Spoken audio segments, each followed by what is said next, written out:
안녕하세요. 미소생각의 미소영입니다. 부동산 10년 로드맵 그리기 1탄으로 오늘은 주택담보대출 절대로 갚는 게 아니다라는 주제로 말씀드리려고 합니다. 실거주를 장만할 때 현금만으로 살 수 있을까요? 간혹 대출받는 것에 대해서 굉장히 어렵게 생각하시는 분들이 계시는데요. 아마도 그 이유는 매달 나가는 원리금 상환하는 것과 그리고 대출 이자가 부담이 돼서 고민하시는 거죠. 달달이 나가는 금액이 부담이 되는 거죠. 하지만 대출을 이용하지 않고 현금만으로 집을 사는 것은 저는 '가난으로 가는 지름길이다.'라고 말씀드립니다.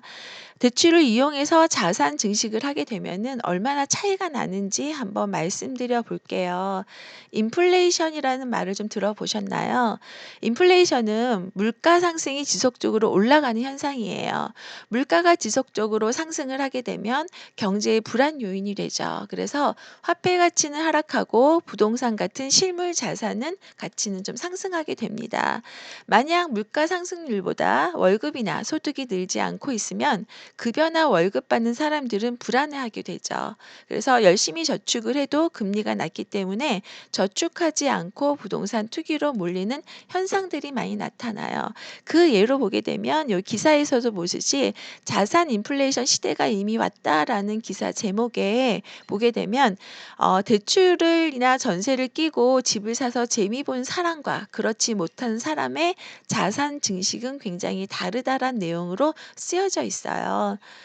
저희가 그 기준 금리가 굉장히 낮아졌습니다. 혹시 알고 계시나요? 한국은행에서 기준 금리가 나온 거 보면 0.5% 입니다. 0.5%의 기준 금리가 된다면요. 저희가 저금을 해도 적금 이자의 금리가 거의 없다고 보셔도 됩니다. 그래서 요 기사에 보면 0%의 금리 시대라는 말이 나와요. 그 대신에 대출 이자의 금리는 그렇게 크게 낮아지지는 않았습니다. 최근에 코로나로 인해서 직장 구하기가 조금 어려워지기도 했고요. 그리고 현재 받고 있는 그 월급보다 조금 더 낮아진 경우도 조금 많아졌습니다. 그리고 젊은 층이 취업하기도 많이 어려워졌죠. 부동산 경매를 수강하러 오시는 연령층들을 보면요. 20 대하고 30 대의 비율이 많이 높아졌습니다. 제가 어제 편에서 "내 집 한 채 마련해서 그 노후로 안전한가?"라는 그런 내용으로 말씀을 드렸는데 지금 내가 자산이 아파트가 9억 원에 있는 아파트와 그리고 3억 원에 있는 아파트와 9억 원에 있는 아파트로 주택연금을 받을 때 한 달에 받을 수 있는 금액이 92만 원과 270만 원 정도가 된다고 말씀을 드렸어요. 이건 70세 지금 현재 70대가 된 분들의 기준으로 정한 거죠. 만약에 제가 30대, 40대, 50대라고 하게 되면요. 향후 내가 70대가 되었을 때 이 가치는 돈의 가치는 완전히 달라질 거예요. 그쵸? 그러면 이 실물 월급으로 모아서 현금만으로 집을 샀을 때에는 과연 얘기하는 이 3억 억이나 9억 억까지의 금액으로 갈 수 있니라는 거예요. 굉장히 힘들다라는 거죠. 왜냐하면 저희가 한 달에 200만 원 저축하는 것도 사실 힘듭니다. 하지만 200만 원 저축한다고 가정을 하고 제가 5 년을 모았어요.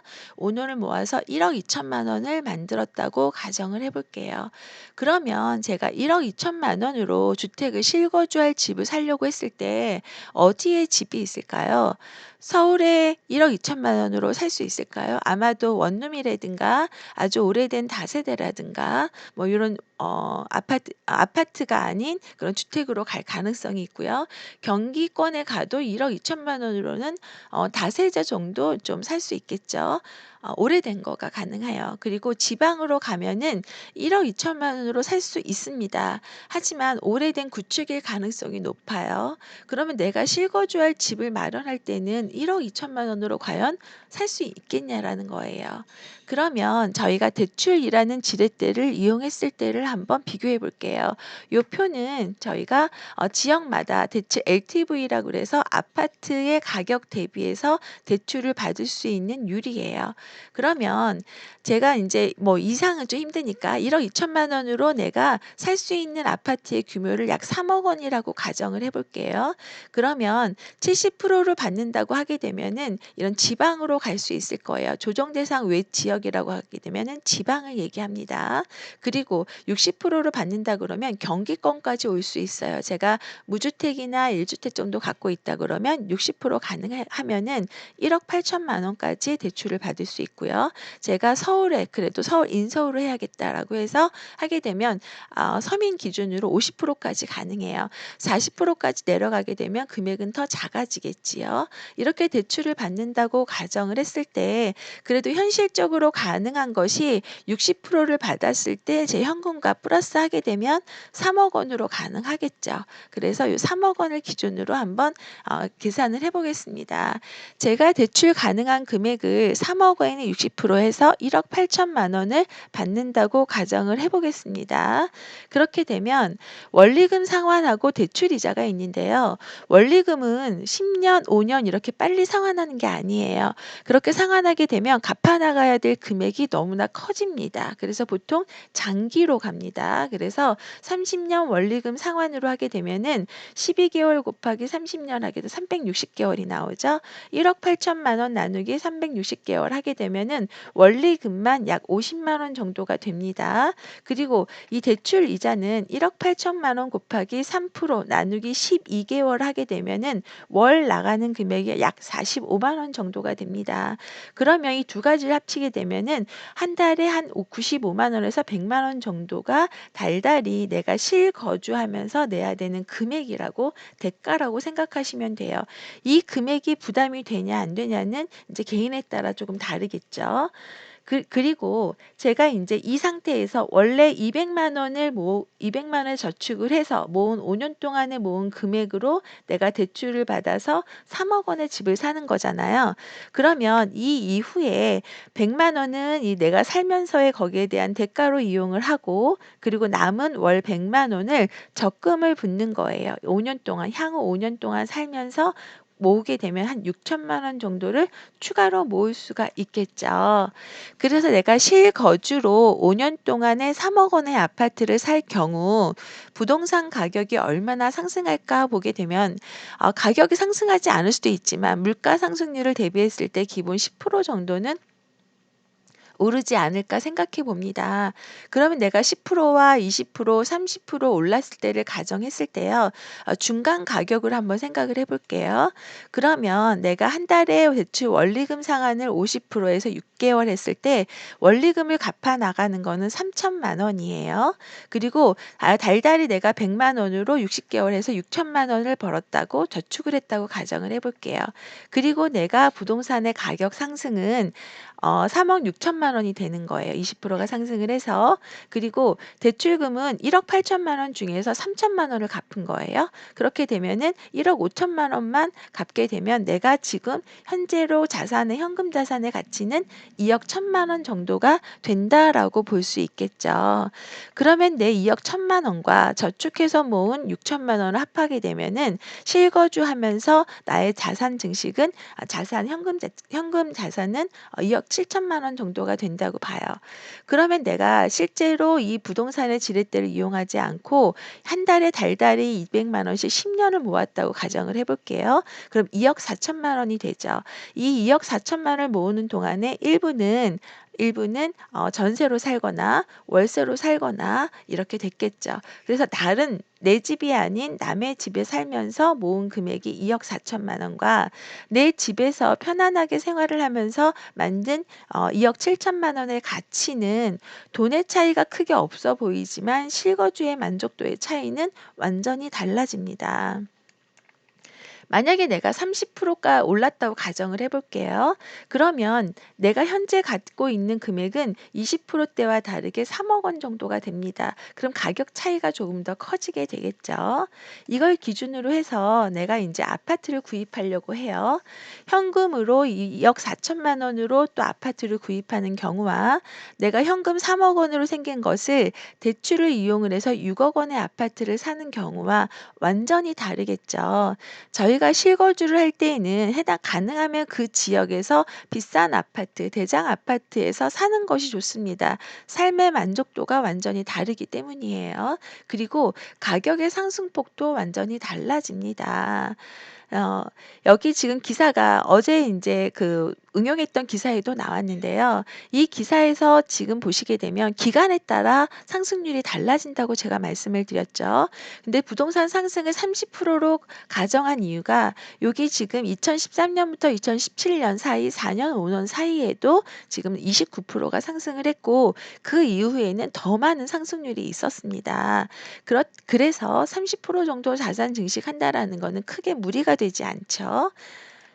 그래서 지금 30% 자산 상승한 요 금액으로 해서 3억 원의 현금을 가지고 다시 대출을 받는다고 가정을 해 볼게요. 이번에는 6억 원의 아파트를 산다고 가정을 합니다. 그럼 서울에서 내가 6억 원의 아파트를 사려고 하게 되면요. 40%가 가능해요. 갈아타는 거기 때문에 1 주택자도 40%를 받을 수가 있어요. 그럼 2억 8천만 원까지 받을 수 있습니다. 경기권으로 가게 되면은 60% 정도 받을 수 있어요. 그러면 3억 6천만 원이 가능해요. 지방으로 가게 되면은 70%까지도 가능하죠. 이건 무주택이니까 60%가 될 수도 있겠네요. 여기 이렇게 되게 되면은 내가 4억 3천만 원까지 가능합니다. 그래서 지금 내가 어느 금액으로 정할지는 모르겠지만 아마도 6억 원의 서울과 경기권의 6억 원의 아파트의 차이는 크겠죠. 나의 삶의 만족도를 위해서 나는 경기권으로 가서 조금 더 넓은 평수로 살고 싶다 그러면은 이쪽으로 가는 게 맞고요. 아니라고 하게 되면 좀 좁은 평수로 높여서 서울로 가는 게 맞겠지요. 이렇게 했을 때 제가 인제 말씀드리고 싶은 게 뭐냐면 현금만으로 사는 거는 이 6억 원의 아파트를 살 수가 없다라는 뜻이에요.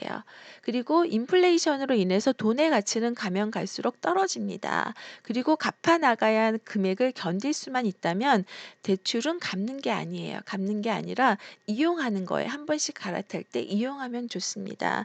제가 6억 원 중에서 대출을 3억 6천만 원으로 지금 대출을 받아서 경기권에서 살게 되면은 60%의 비중으로 6억 원의 아파트를 사는 거예요. 만약에 향후 요 금액이 9억 원이 됐다고 가정을 해 보세요. 가격 한 5년 살아도 되고요. 뭐 4년 살아도 되고 9억 원이 됐다고 가정하게 되면요.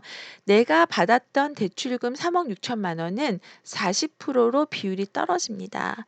그러면 제가 갚아 나가야 될 금액도 낮아지고요. 그 이후에 내가 돈의 가치가 떨어지기 때문에 요때 부담금은 되게 많이 떨어지겠죠. 그래서 대출을 갚지 말라고 말씀을 드리는 겁니다. 그래서 제가 오늘 말씀드리고 싶은 거는요. 대출을 지렛대로 사용을 하고 그래야지만 자산 증식할 수 있는 지름길이 된다. 그리고 제가 실거주로 사는 금액은 가능하면 그 지역 내에서 가장 비싼 아파트로 사고 그래야지만 가격 상승도 크다라고 말씀을 드리는 거예요. 실거주로 한 채를 똘똘이 한 채를 계속 10년을 사는 것보다 한 번 중간에 갈아타기를 이렇게 해 주는 것이 조금 더 자산 증식할 수 있는 지름길이 될 수도 있겠죠. 예. 예 오늘 내용은 그 10년 로드맵 그리기 중에서 인제 대출을 지렛대로 이용해서 실거주하는 방법에 대해서 말씀을 드렸습니다. 어 '대출을 꼭 이용을 해야지.'라고 마음을 먹고 그리고 나서 부동산 가격을 보시게 되면요. 내가 볼 수 있는 금액대가 굉장히 많아집니다. 많아지고 지역도 넓어지게 되겠죠.